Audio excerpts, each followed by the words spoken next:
ओम। सर्वत्र विद्यमान सर्वसमर्थ परमात्मा को मैं नमस्कार करता हूँ। आप सभी का मंगल और कल्याण हो।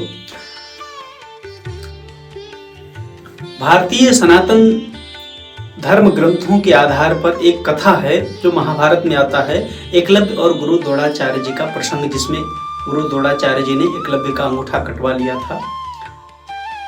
बहुत से लोग कहते हैं कि गुरु द्रोणाचार्य जी ने बड़ा गलत किया। हाँ, तो आज इसी विषय पर चर्चा करेंगे और इसमें महाभारत के ही आधार पर बातचीत करेंगे, प्रामाणिक स्रोत के आधार पर ही बातचीत करेंगे, केवल कपोल कल्पित बातें नहीं करेंगे, है ना। बहुत सी बातें तो ऐसे ही जनश्रुति में फैली हुई हैं, अनेक प्रकार की। कोई कहता है जो है एकलव्य एक कोल भील था, चूंकि जंगल में उस समय रह रहा था, तो कोई कहते हैं कोल भील था। कोई कहते हैं कि जो है एकलव्य जो है आदिवासी था, कोई कहते हैं कि एकलव्य जो है व्याध था। ये सब बातें ठीक नहीं हैं।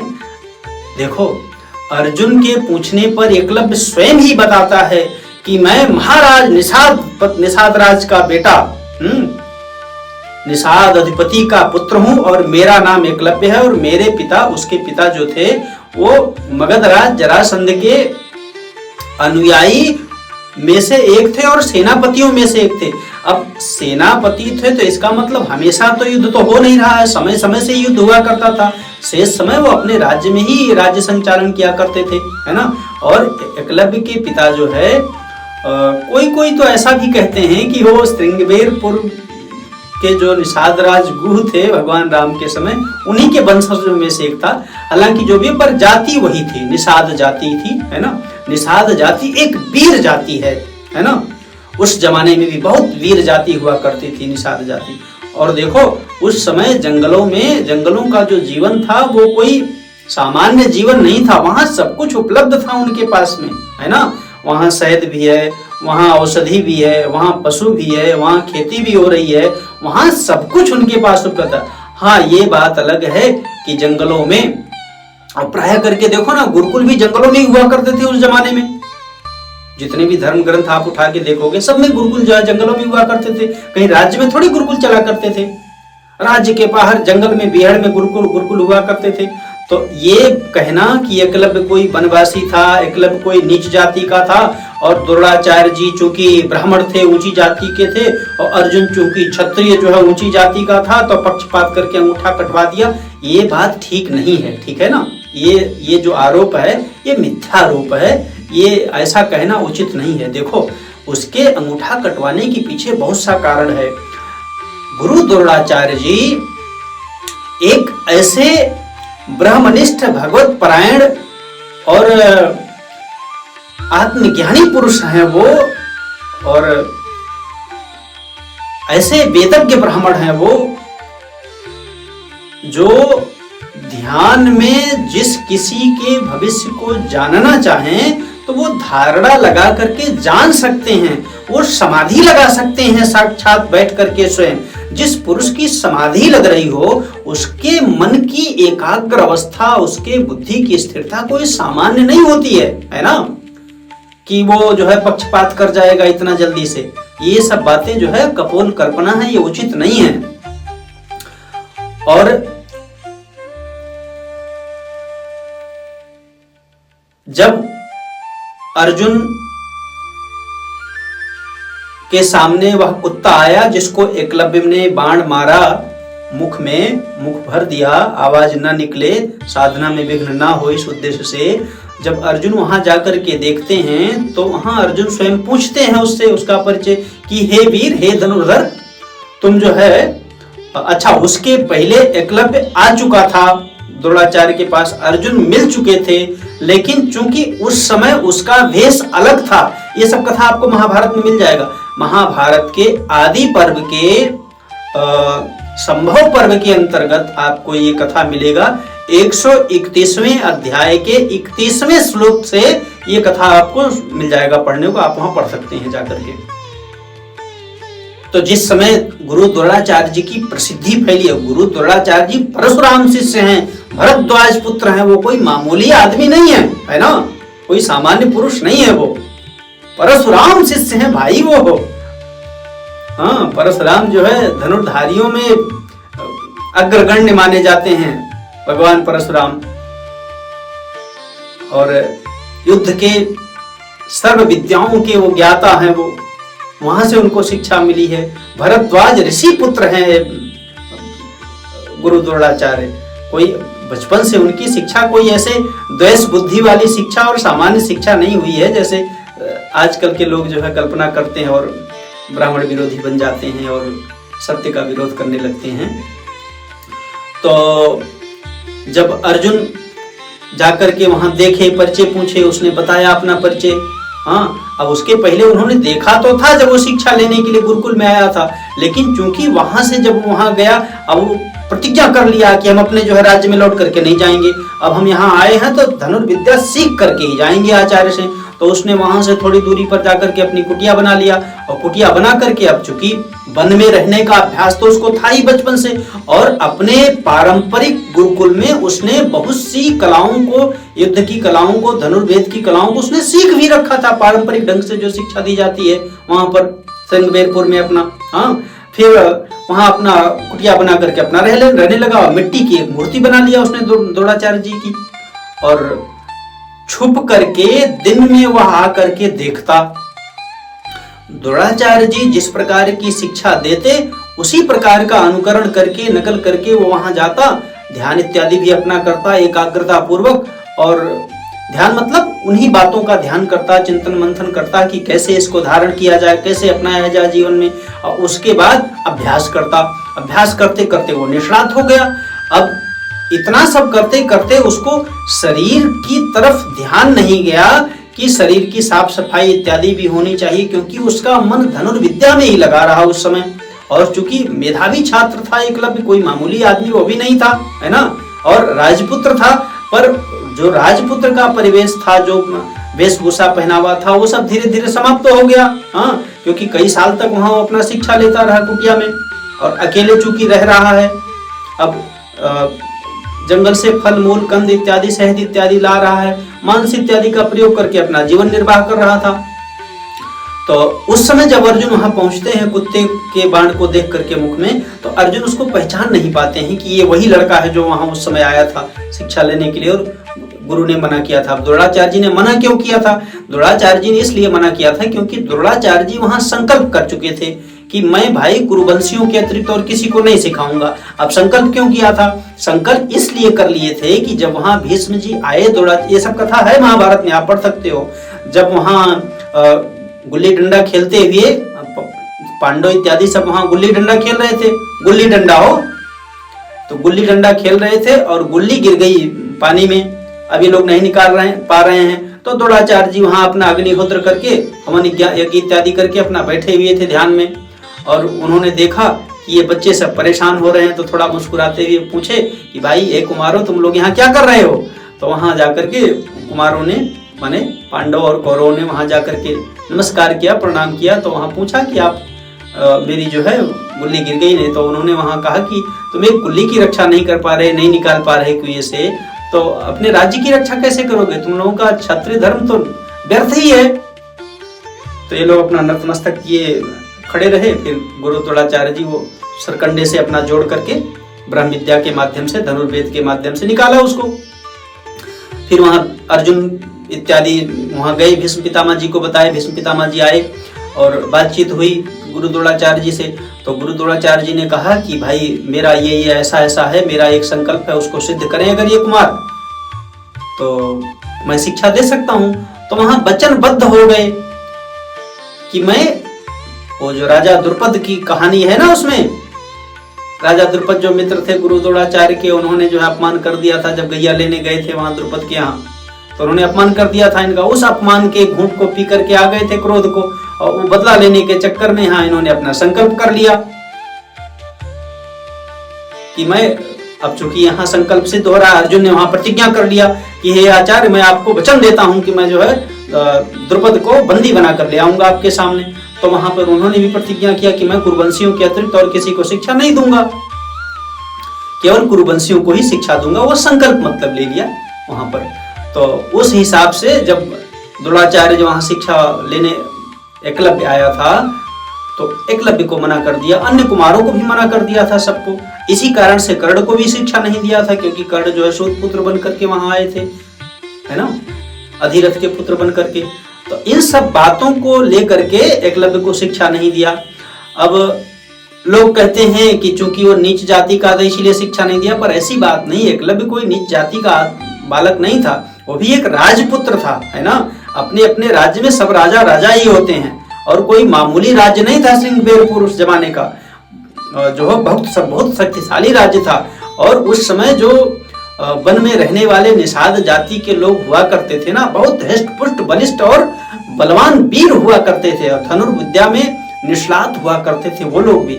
लेकिन चूंकि उन लोगों के पास वो दिव्यास्त्र नहीं हुआ करते थे, उन दिव्यास्त्रों के लिए ही एकलव्य वहां आया था, है ना।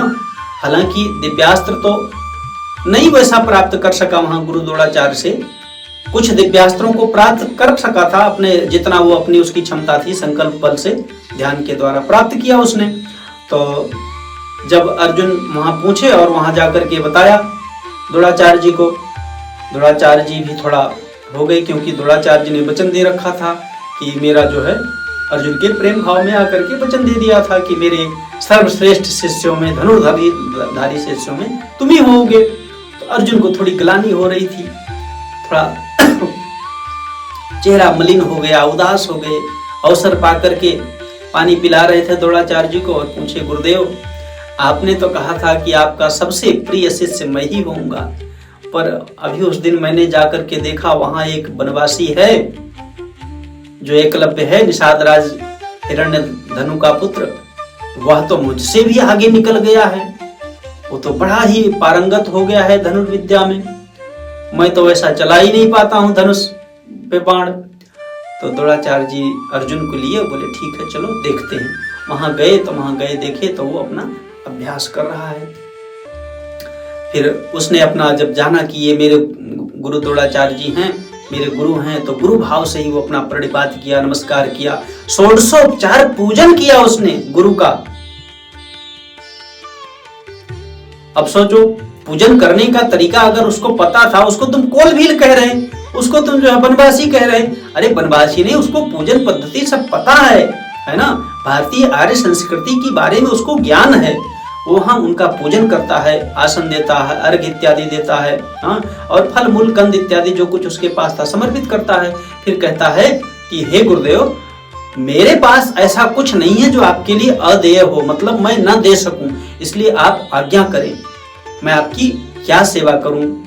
तो द्रोणाचार्य कहते हैं कि तुम मुझे अपने दाहिने हाथ का अंगूठा दे दो। अब अंगूठा क्यों मांगा? सामान्य लोग तो यही कहते हैं कि भाई अंगूठा इसलिए मांग लिया क्योंकि वो नीची जाति का था और द्रोणाचार्य ब्राह्मण थे और अर्जुन क्षत्रिय थे, तो उनको जो है अपने क्षत्रिय शिष्य को आगे बढ़ाना था और नीची जाति वाले शिष्य को जो है आगे नहीं बढ़ने देना था। ये बात नहीं है।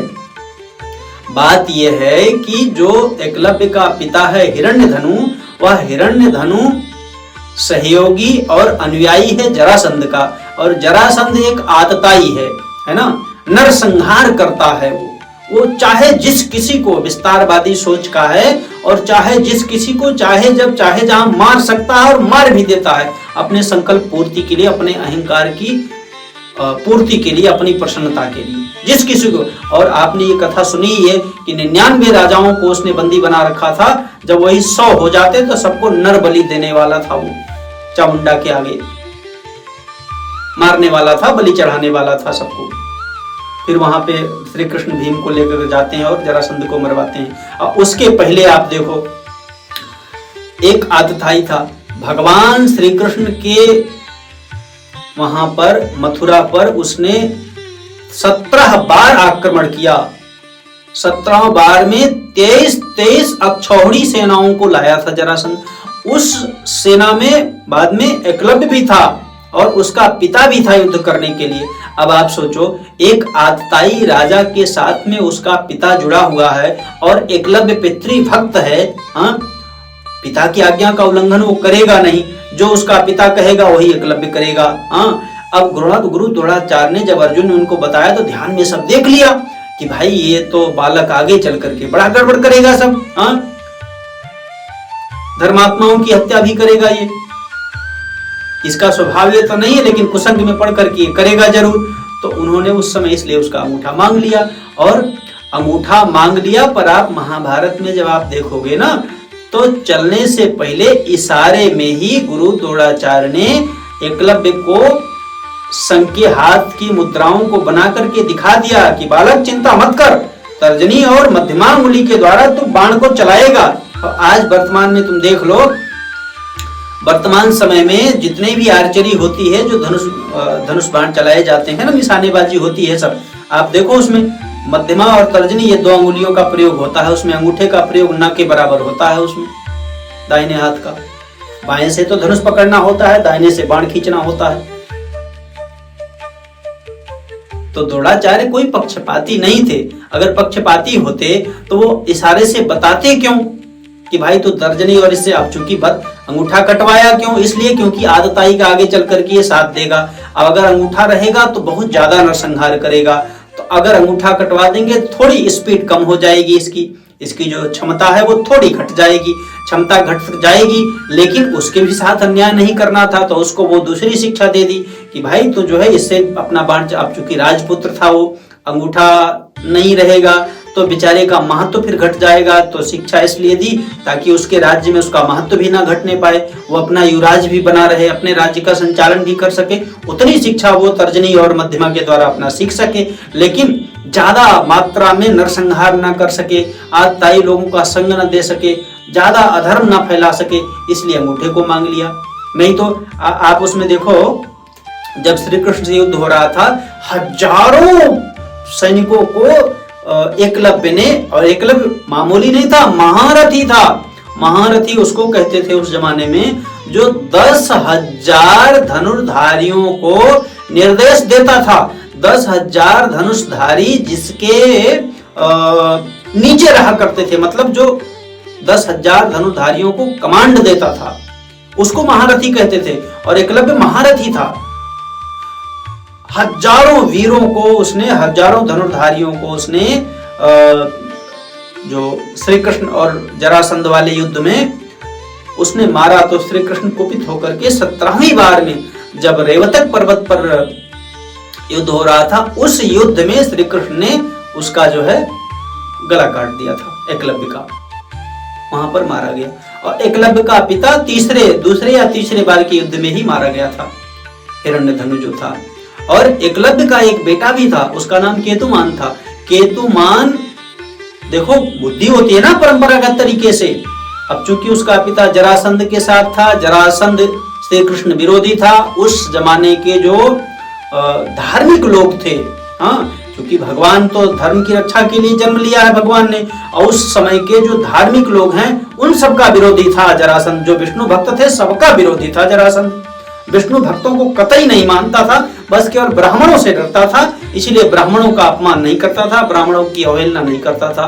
ब्राह्मण पूजक था, ब्राह्मणों का आदर सम्मान करता था, दान दक्षिणा अपना देता था। वह भी केवल इसीलिए, बस विष्णु के कोप से बचने के लिए, क्योंकि उसको पता था वेद का अध्ययन कर रखा था ना उसने, वेद का ज्ञाता था वो भी, तो उसे पता था कि ब्राह्मणों का विरोध करेंगे तो विष्णु नाराज हो जाएंगे, और भगवान विष्णु अगर नाराज हो गए तो मेरी खटिया खड़ी कर देंगे, समस्या हो जाएगी। इसलिए वो ब्राह्मणों का पूजक था, बना हुआ था। और बाकी धार्मिकों का, वो चाहे कोई धर्म कार्य हो, चाहे जो भी सज्जन पुरुष थे, वो किसी का हितैषी नहीं था, वो विरोधी ही था सबका, है ना। हालांकि दान दक्षिणा खूब करता था जरासंध, पर विस्तारवादी सोच के कारण से वह जिस किसी को भी मार सकता था या मरवा सकता था, गांव की गांव जला दिया करता था। जैसे हिरण्यकश्यप इत्यादि जला दिया करते थे, उनको कुछ मिलता थोड़ी था, पर मौज है, जला दिया तो जला दिया, मार दिया तो मार दिया, क्या कर लोगे। हाँ, मेरे पास बल है, जो चाहूंगा सो करूंगा, ये वाली बुद्धि होती है ना अहंकारियों के पास में। अब देखो, उसी जरासंध का बेटा था सहदेव। सहदेव को भगवान श्री कृष्ण ने जब जरासंध को मरवा दिया भीम के द्वारा, तो उस राज्य में अभिषेक करवा दिया, राजाओं को मुक्त करा करके उसी सहदेव को, और अपना संरक्षण प्रदान किया कायदेसर भगवान श्री कृष्ण ने, कि बेटा जब कभी तुझे जरूरत होगी तो मेरी याद करना। तो द्रोणाचार्य जी ने जो अंगूठा कटवाया वो कोई गलत नहीं किया है, वो बस केवल धर्म की, अब चूंकि वो भक्त हैं और उन्होंने देख लिया कि ये आगे चल करके आदताइयों का साथ देगा, फिर मेरा इसमें मेरी शिक्षा का अनादर और अपमान होगा। मेरा शिष्य गलत रास्ते, हालांकि वो स्वयं दुर्योधन भी गलत रास्ते पर है और दुर्योधन के साथ लड़ रहे हैं, दुर्योधन का अन्न खाया है उस राज्य का, तो दुर्योधन के साथ नहीं उस राज्य के साथ वो हैं, है ना, क्योंकि उस राज्य का अन्न खाया है। और पहले के जो सत्पुरुष महापुरुष होते थे वो सोचते थे कि इस समय का पाप यहीं का यहीं समाप्त हो जाए। द्रोणाचार्य ब्रह्मवेत्ता थे, देखो रणभूमि में बैठे, जैसे उनको पता चला कि भाई अश्वत्थामा को मार दिया गया, अब अश्वत्थामा की मौत को सुन करके ही पुत्र, अब चूंकि पुत्र मोह तो होता ही है ना, पुत्र का राग तो होता ही है, पुत्र राग के कारण वहीं बस अस्त्र शस्त्र छोड़ करके बैठ गए और ध्यान मग्न हो गए बिल्कुल एकदम, और ब्रह्म बोध को प्राप्त करके ब्रह्म को उपलब्ध हो गए वहीं और शरीर छोड़ दिया। उसके बाद जो है धृष्टद्युम्न ने अपना मार दिया उनको, अपने तलवार से जो है गला काट दिया उनका। आशा करता हूं ये प्रसंग आपको रुचिकर लगा होगा, अच्छा लगा होगा। अच्छा लगे, रुचिकर लगे, सत्य लगे, हितकर लगे तो चाहो तो साझा भी कर सकते हो लोगों से। हाँ, और मैंने कोई अपनी तरफ से कोई पक्षपात वाली बात मैंने भी नहीं की है। ऐसा नहीं कि देखो सामान्य दृष्टि से तो ऐसा ही लगता है कि भाई एकलव्य के साथ गलत हुआ, लेकिन जब दूरदर्शिता पूर्वक देखोगे ना, समाज की रक्षा के दृष्टिकोण से, जन समाज की रक्षा के दृष्टिकोण से, तब आपको गलत नहीं दिखाई देगा, सही ही लगेगा कि उन्होंने सही ही किया जो कुछ किया भविष्य को लेकर के। आप सभी का मंगल और कल्याण हो। हरि ओम तत्सत, हरि ओम तत्सत। सर्वसमर्थ परमात्मा जो सर्वत्र विद्यमान है, कण कण में है, उनको मेरा बार बार नमस्कार है।